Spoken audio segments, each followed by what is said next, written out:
Channel this is Atul Kumar. आज हम बात करेंगे बहुत important topic valence bond theory पे। तो बैलेंस बॉन्ड थ्योरी से पहले हम कुछ चीज़ें समझते हैं कि बैलेंस बॉन्ड थ्योरी क्यों लाई गई। तो सबसे पहले जो कोवलेंट बॉन्ड थ्योरीज हैं उनकी जो सबसे बेसिक थ्योरी है दैट इज लुईस, है ना। लुईस थ्योरी सबसे बेसिक थ्योरी है, लुईस थ्योरी। सेकंड जो इसकी एडवांस थ्योरी है वो है बैलेंस बॉन्ड थ्योरी। थर्ड इससे भी जो एडवांस है वो हाइब्रिडाइजेशन, हाइब्रिडाइजेशन। और फोर्थ जो इससे भी एडवांस है balance shell electron pair repulsion theory, VSEPR, है ना। और फिफ्थ मॉलिक्यूलर ऑर्बिटल थ्योरी। तो ये पांच कोवलेंट बॉन्ड की थ्योरी है जो बहुत इंपॉर्टेंट है। इसमें देखिए लुईस के अकॉर्डिंग सबसे जो बेसिक थ्योरी है वो है लुईस थ्योरी। उसमें क्या प्रॉब्लम थी, किसी भी बॉन्ड पैरामीटर को लुईस ने एक्सप्लेन नहीं किया।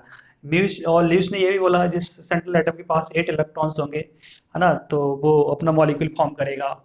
लेकिन ऐसे बहुत सारे मॉलिक्यूल ऐसे भी हैं जिनके सेंट्रल एटम के पास मोर देन 8 इलेक्ट्रॉन होते हैं और कम भी होते हैं, दोनों तरह के मॉलिक्यूल एग्जिस्ट करते हैं। तो यहाँ पे लुईस थ्योरी में कुछ प्रॉब्लम्स थी। तो अब इसको रेक्टिफाई करने के लिए बैलेंस बॉन्ड थ्योरी को लाया गया। तो बैलेंस बॉन्ड थ्योरी में भी कुछ प्रॉब्लम है। जैसे बात करें CH4 मॉलिक्यूल की, तो CH4 मॉलिक्यूल में 4 CH बॉन्ड है।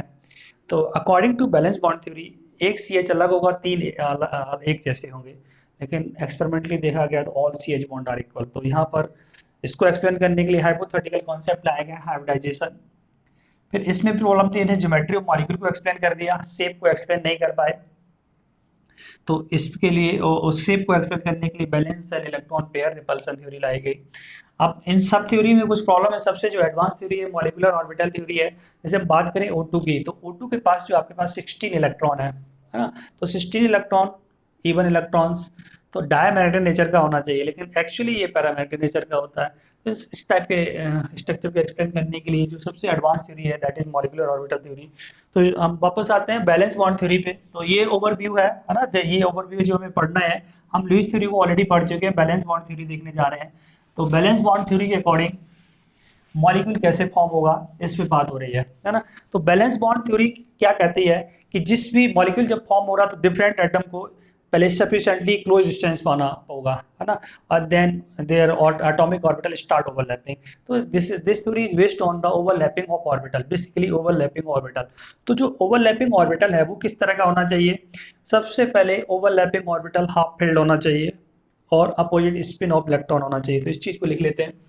तो for covalent bond formation, covalent bond formation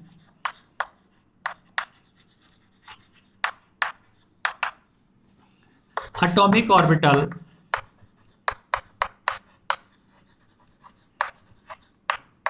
of different atom और same different of same atom, दोनों हो सकते हैं।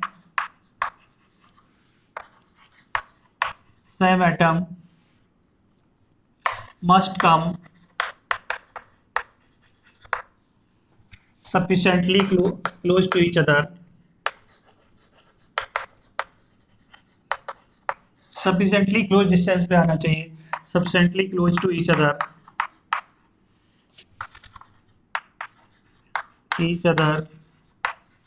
such that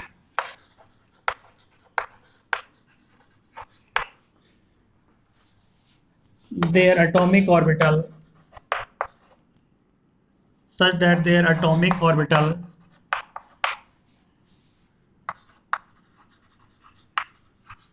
start overlapping।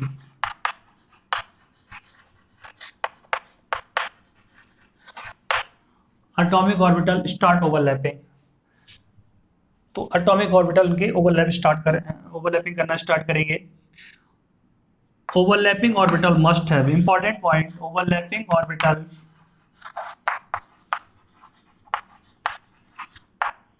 Must have, important point, must have क्या होना चाहिए इनके पास, हाफ फील्ड नेचर। वो हाफ फील्ड नेचर के होने चाहिए।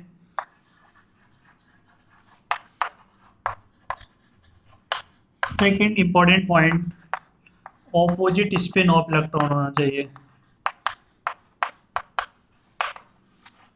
उनके जो इलेक्ट्रॉन है अपोजिट स्पिन में होने चाहिए। सबसे पहले हाफ फील्ड होने चाहिए। अपोजिट स्पिन का मतलब ये किसका स्पिन क्लॉकवाइज है, दूसरे का एंटी क्लॉकवाइज होना चाहिए, है ना। तो इस तरह ये क्लब करेंगे, एक एटम क्लॉकवाइज का इलेक्ट्रॉनिक स्पिन है और दूसरे का एंटी क्लॉकवाइज, तो इस तरह आके ये क्लब करेंगे। तो उसका रीजन है सिंपली मैग्नेटिक मोमेंट नलीफाई हो जाएगा to maintain the stability of molecule. तो ये नेचर होना चाहिए। Second important point, first point है, second important point, overlapping of orbital should not be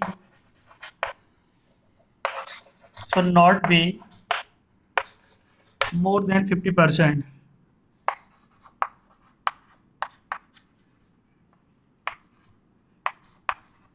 more than 50%, 50% से ज़्यादा नहीं होना चाहिए। Otherwise electron repulsion will take place. Otherwise electron repulsion will take place.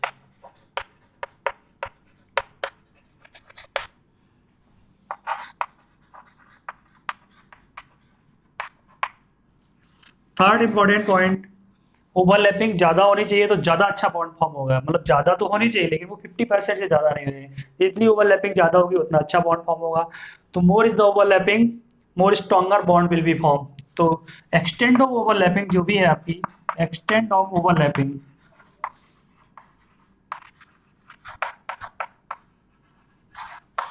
जितनी ज्यादा होगी उतनी ज्यादा स्टेबिलिटी मॉलिक्यूल होगी, स्टेबिलिटी ऑफ मॉलिक्यूल।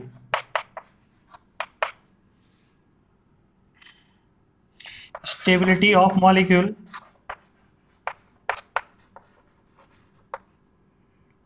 और उतनी ज्यादा बॉन्ड एनर्जी होगी और बॉन्ड लेंथ उतनी ही कम होगी, है ना। तो ये बेसिक पॉइंट है जो हमें समझने हैं।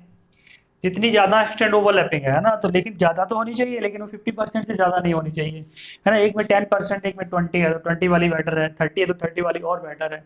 तो परसेंटेज ज्यादा तो होना चाहिए लेकिन 50% से ज्यादा नहीं होना चाहिए। अगर 50% से ज्यादा हो गया तो जो इनर सेल के इलेक्ट्रॉन आपस में पास आ जाएंगे और इलेक्ट्रॉन रिपल्सन क्रिएट हो जाएगा, तो मॉलिक्यूल अनस्टेबल हो जाएगा। तो ये 3 पॉइंट इंपॉर्टेंट पॉइंट है बैलेंस बॉन्ड थ्योरी के। सबसे पहले अगर जिन्हें हमें ओवरलैप कराना है उनके एटॉमिक ऑर्बिटल पास में आने चाहिए, सफिशिएंटली क्लोज डिस्टेंस पे आने चाहिए एंड इस नेचर के होने चाहिए, high field nature, opposite spin off electron इस नेचर के वो होने चाहिए।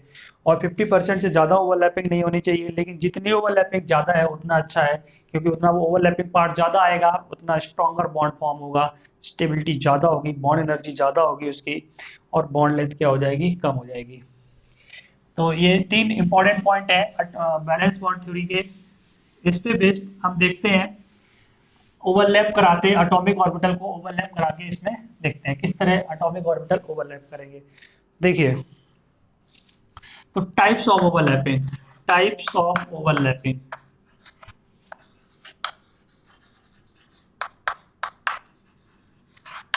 ओवरलैपिंग 2 तरीके की होगी। कौन कौन से 2 तरीके हैं? First is sideways, head on देख लीजिए पहले, हेड ऑन,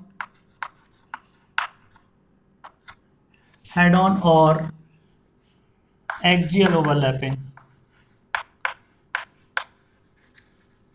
हेड ऑन और axial overlapping, first one. Second sideways और पैरेलल ओवरलैपिंग, ना 2 तरह की ओवरलैपिंग है। अब देखते हैं एटॉमिक ऑर्बिटल को ओवरलैप करा के, है ना। जो भी एटॉमिक ऑर्बिटल होगा, एटॉमिक ऑर्बिटल बेसिकली क्या है, इलेक्ट्रॉन का एक घर है ना। तो इलेक्ट्रॉन जो है एक 3D वेव होती है, आपको पता है इलेक्ट्रॉन ये 3D वेव है। तो प्लस माइनस ये बना लिया, मतलब पॉजिटिव डायरेक्शन है, फिर इसकी नेगेटिव डायरेक्शन इलेक्ट्रॉन की मूवमेंट कर रहा है इस तरह। तो जैसे अगर हम पी बना रहे हैं, अपन एक पी बना रहे हैं पी ऑर्बिटल को, तो यहाँ पे लिख दिया प्लस और माइनस, है ना। तो प्लस माइनस यहाँ पे बेसिकली कोई चार्ज नहीं है, ये क्या है, उसकी फेज को बता रहा है, डायरेक्शन को बता रहा है कि इलेक्ट्रॉन इस तरह मूवमेंट कर रहा है ना, मूवमेंट इलेक्ट्रॉन का इस तरह है। तो प्लस माइनस यहाँ पे कोई चार्ज नहीं होता है, सिंपली फेज को बताता है, डायरेक्शन को बताता है इलेक्ट्रॉन की। अब देखते हैं नेक्स्ट, अगर हमारे पास ये ओवरलैपिंग है, तो अगर हम पॉजिटिव और नेगेटिव के अकॉर्डिंग देखेंगे या फेज के अकॉर्डिंग देखेंगे, तो फेज के अकॉर्डिंग भी 3 तरह की ओवरलैपिंग होती है, positive overlap, negative overlap and zero overlap. तो based on the phase there are three type of overlapping, positive, negative and zero overlap. तो हम अगर इनको समझने से पहले, before starting the head on axial overlapping and sideways, है ना, we have to understand the positive overlap, negative overlap and zero overlap, है ना। तो नेक्स्ट हम समझते हैं इंपॉर्टेंट चीज on the basis of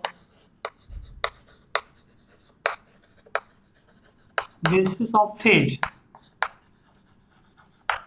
phase मतलब डायरेक्शन, इनके positive negative according.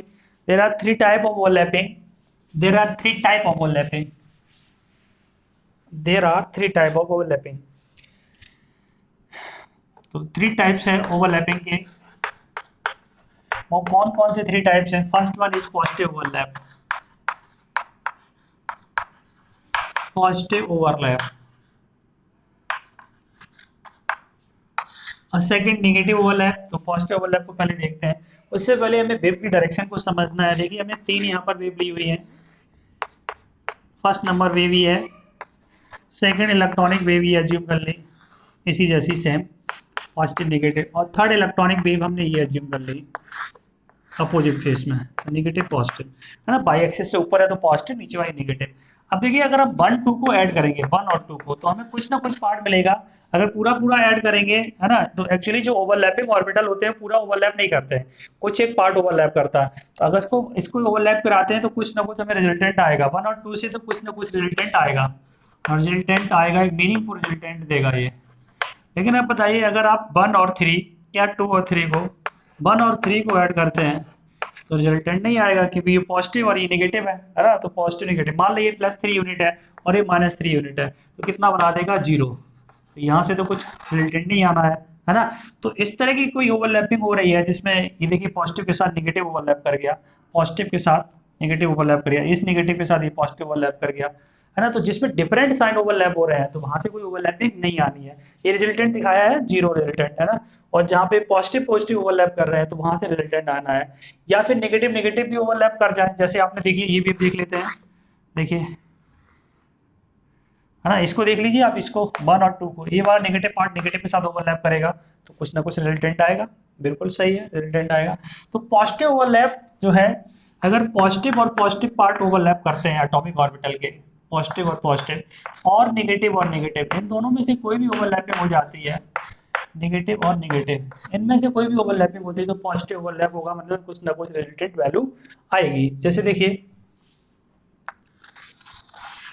Positive negative, अगर आपने इसी पॉजिटिव नेगेटिव को एक साथ ओवरलैप कराया तो रिजल्टेंट कुछ इस तरह आना है। देखिए ये आ गया आपके पास, है ना, ये रिजल्टेंट आ गया।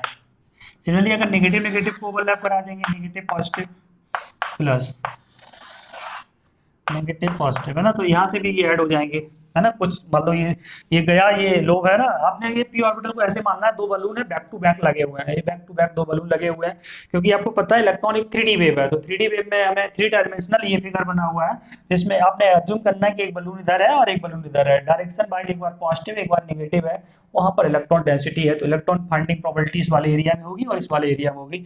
ये एटॉमिक स्ट्रक्चर में आपने पढ़ा हुआ एटॉमिक ऑर्बिटल में, ठीक है। तो ये वही वाला है, पॉजिटिव डायरेक्शन को दिखा रहा, नेगेटिव डायरेक्शन को दिखा रहा। अब इनको ओवरलैप कराएंगे तो ओवरलैपिंग पार्ट ये आएगा, ये ओवरलैपिंग पार्ट आएगा, प्लस माइनस माइनस प्लस, है ना, तो कुछ ना कुछ आएगा। अब इसे बोलते हैं पॉजिटिव ओवरलैपिंग, ठीक है। तो पॉजिटिव ओवरलैपिंग पार्ट आ रहा कुछ, तो पॉजिटिव ओवरलैपिंग ही बॉन्ड को फॉर्म करता। सेकंड देखते हैं नेगेटिव ओवरलैप, सेकंड देखते हैं नेगेटिव ओवरलैप किस तरह होगी नेगेटिव ओवरलैप। नेगेटिव ओवरलैपिंग में atomic orbital must have the different sign, minus के साथ प्लस ओवरलैप करा दिया और प्लस के साथ आपने माइनस का ओवरलैप करा दिया। बेसिकली अगर ये अपोजिट साइन होंगे तो ओवरलैप नहीं करने वाले हैं, क्योंकि वो अब उनका यहाँ से देख सकते हैं 1 और 3 में, है ना। तो ये रिजल्टेंट कितना आ रहा था? 0 आ रहा था, तो कोई हमें रिजल्टेंट नहीं मिल रहा है, तो वो ओवरलैप हम दिखाएंगे कि वो ओवरलैप नहीं करेंगे। जैसे इसमें देख लेते हैं पॉजिटिव नेगेटिव, और आपने इसको इस तरह ले लिया, इस लोग को पॉजिटिव नेगेटिव, तो ये नेगेटिव पार्ट है, इसे पॉजिटिव के साथ ओवरलैप तो नहीं करेगा, तो यहाँ पर कुछ भी रिजल्टेंट नहीं आएगा। रिजल्टेंट नहीं आएगा मतलब ओवरलैप ही नहीं करेंगे, this is called negative overlap. और अगर हम इसको ऐसे बना सकते हैं, एक पी ऑर्बिटल आपने ये लिया, प्लस माइनस कर दिया, और इसके साथ यहाँ पर हमने दूसरे पी ऑर्बिटल को माइनस प्लस कर दिया, हाँ, they are not going to overlap. Different sign होंगे तो ओवरलैप नहीं करेंगे। थर्ड ओवरलैपिंग को देखते हैं, जीरो ओवरलैप, है ना। थर्ड ओवरलैपिंग को देखते हैं, जीरो ओवरलैप। तो जीरो ओवरलैप किस तरह की दिखेगी? Third is zero overlap.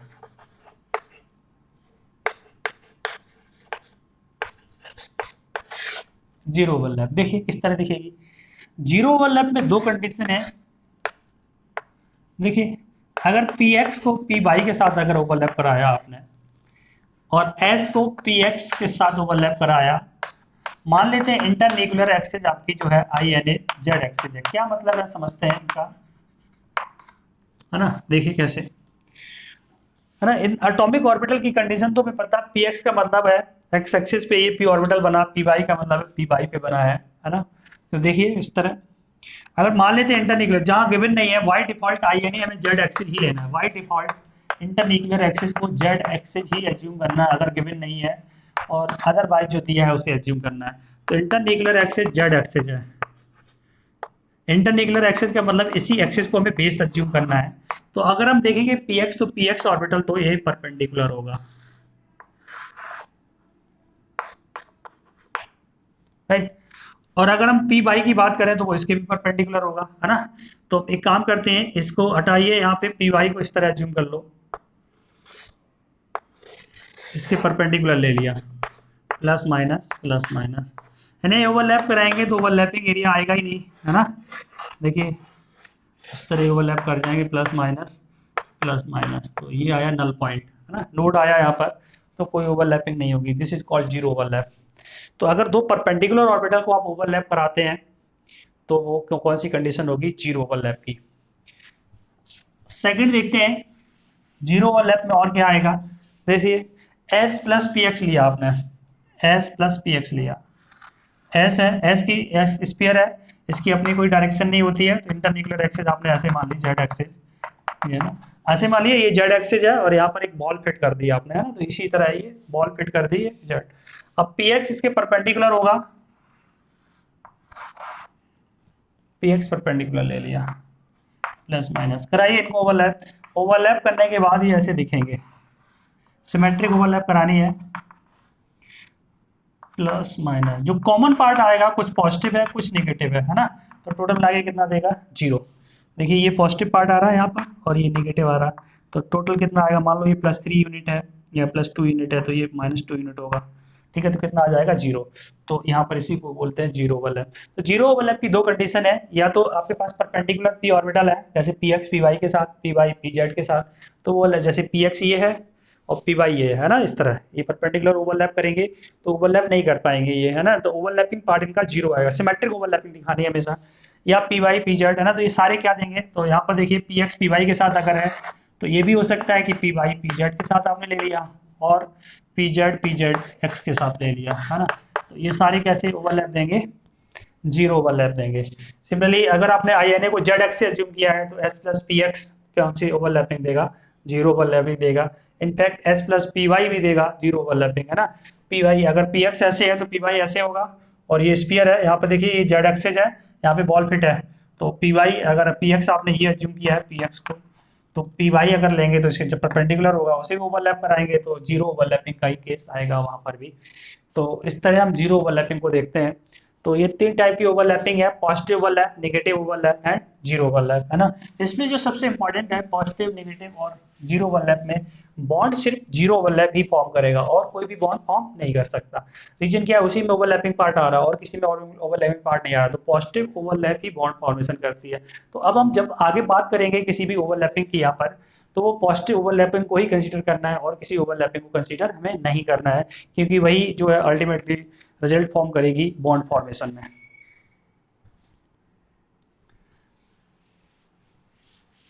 अब देखते हैं एक्सटेंट ओवरलैपिंग किस किस फैक्ट पे डिपेंड करती है। Extent of overlapping depend upon the extent of overlapping.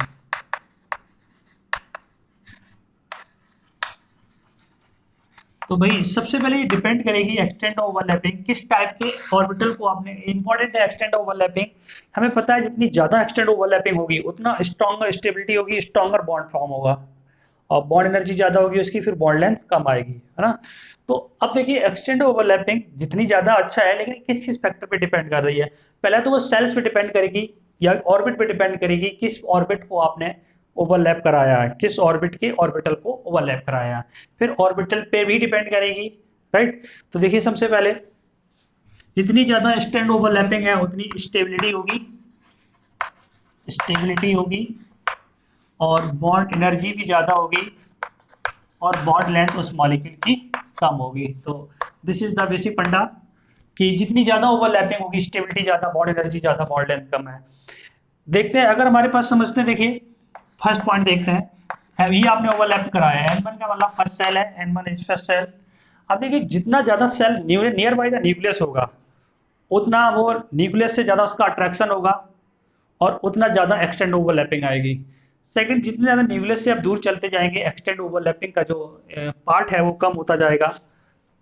तो N1 N2 के साथ, N1 के साथ अच्छी ओवरलैपिंग करेगा in comparison to N2, N1 N2, और N2 N2 अच्छी ओवरलैपिंग करेंगे in comparison to N2 N3। तो ये बेसिस ऑफ सेल है। N1 मतलब first shell near by nucleus होती है तो स्ट्रॉन्ग ओवरलैपिंग करेगा ये। N2 इज सेकंड, और यहाँ पर N3 है वो थर्ड सेल है। तो जितना सेल नजदीक होगा near by the nucleus stronger bond form होगा, है ना, क्योंकि फोर्स ऑफ अट्रैक्शन वहां पर ज्यादा होंगे, स्ट्रॉन्गर बॉन्ड फॉर्म होगा। दूसरा है सेम सेल के different subshell of same shell, different subshell of same shell, different subshell of same shell, एक ही सेल के डिफरेंट सेल, है ना, डिफरेंट सबसेल देखते हैं। तो देखिए अगर हम एस, पी और डी की बात करें तो डायरेक्शनल नेचर जो है सबसे ज्यादा पी में, फिर डी में, फिर एफ में, है ना। जितना ज्यादा डिफ्यूज होता जाएगा, डिफ्यूजन जितना ज्यादा बढ़ेगा उतनी ज्यादा डायरेक्शन आती है ना, डायरेक्शन नेचर आता है। एस की अपनी कोई डायरेक्शन नहीं होती है, ठीक है, एस तो नॉन डायरेक्शनल नेचर का होता है। तो जितनी ज्यादा डायरेक्शनल होगी, डायरेक्शन नेचर होगा ऑर्बिटल के अंदर, उतनी ज्यादा एक्सटेंड ओवरलैपिंग आएगी। तो एस की अगर बात करें तो ये सबसे कम ओवरलैपिंग आएगी इन कंपैरिजन टू एसपी, और अगर हम बात करें पीपी की तो ये और अच्छी ओवरलैपिंग देगा। लेकिन ये ध्यान रखना है, ये आपके पास जो आप लिख रहे हैं ये है different subshell of same shell, same है ना, और सेल अगर डिफरेंट है तो ये वाला ऑर्डर होगा। तो ये दो इंपॉर्टेंट क्वेश्चन यहाँ से पूछे जा सकते हैं। अगर हम एस एस ओवरलैपिंग कराते हैं एसपी के कंपैरिजन तो एसपी ज़्यादा होगा और एपीपी और ज़्यादा होगा। तो this is all about the extent overlapping. अब नेक्स्ट क्लास में हम समझेंगे कि एक्सियल और साइड बेज ओवरलैपिंग को किस तरह देखते हैं।